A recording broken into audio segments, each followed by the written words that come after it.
ಗಂಗಾಗ್ ಹಳೇದ್ ನೆನ್ಪಾಗುತ್ತೆ ಅನ್ಕೊಂಡ್ರೆ ಹೀಗಾಗೋಯ್ತಲ್ಲ ಜೈ. ಗಂಗಾ ಮುಖ ನೋಡ್ತಿದ್ರೆ ಅವಳಿಗೇನೋ ನೆನ್ಪಿಗೆ ಬಂದಿರೋ ಹಾಗೆ ಇದೆ ಜೈ.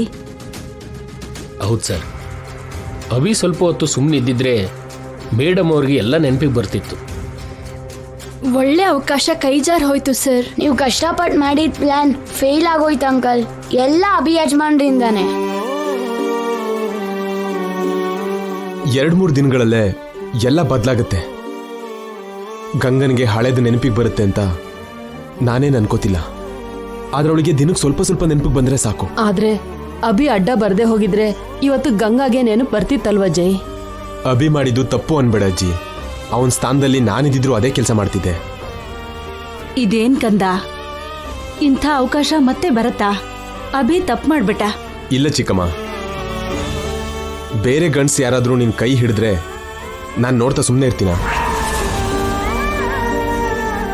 ಆದ್ರೆ ನೀವು ಮೇಡಮ್ ಅವ್ರ ಗಂಡ ಅಲ್ವಾ ಸರ್, ತಪ್ಪೇನಿದೆ?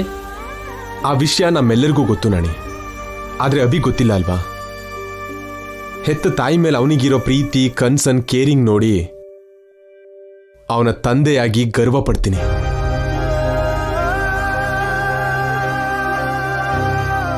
ನಾನು ಚಿಕ್ಕವನಿದ್ದಾಗ ನಮ್ಮಮ್ಮನ್ನ ಹಾಗೆ ನೋಡ್ಕೊಳ್ಳೋ ಅವಕಾಶನ ನನಗೆ ಕೊಡ್ದೇನೆ ನಮ್ಮಮ್ಮ ಹೊರಟೋದ್ಲು.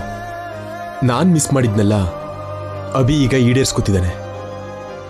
ಅವನ ನೋಡ್ತಿದ್ರೆ ಜಲಸ್ ಕೂಡ ಆಗುತ್ತೆ.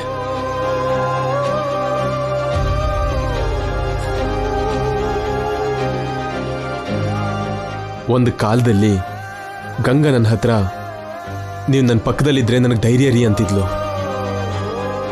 8 ವರ್ಷದಿಂದ ನಾನು ಗಂಗನ ಪಕ್ಕದಲ್ಲಿ ಇಲ್ಲ ಅಂದರೂ ಅವಳು ಧೈರ್ಯವಾಗಿದ್ದಾಳೆ ಅಂದರೆ ಅದಕ್ಕೆ ಕಾರಣ ಅಭಿ. ಅವನಿಗೆ ನಾನು ಜನ್ಮ ಕೊಟ್ಟಿರೋ ಕಾರಣಕ್ಕೆ ಅವನು ನನ್ನ ಗಂಗನ್ಗೆ ರಕ್ಷಣೆ ಕೊಡ್ತಿದ್ದಾನೆ. ಗಟ್ಟಿಯಾಗಿ ಅವನ್ನ ತಪ್ಪಿಕೊಂಡು ಅವನಿಗೆ ಥ್ಯಾಂಕ್ಸ್ ಹೇಳಬೇಕು ಅನ್ನಿಸ್ತಿದೆ.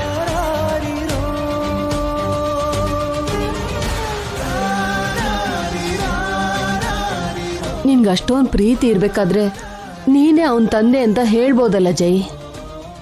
ಹೌದು ಕಂದ, ಅವನು ನಿನ್ನ ದ್ವೇಷಿಸಲ್ಲ ಅಲ್ವಾ? ಗಂಗನ ಪ್ರೀತಿಸಿದ ಹಾಗೆ ನಿನ್ನೂ ಪ್ರೀತಿಸ್ತಾನಲ್ವಾ? ನಿಮ್ಮಿಬ್ಬರ ಮಧ್ಯೆ ಈ ದೂರ ಇರಲ್ಲ ಅಲ್ವಾ? ತಕ್ಷಣ ಹೇಳ್ಬಿಡಿ ಸರ್. ಅದೇ ಒಳ್ಳೇದ್ ಕೂಡ ಸರ್.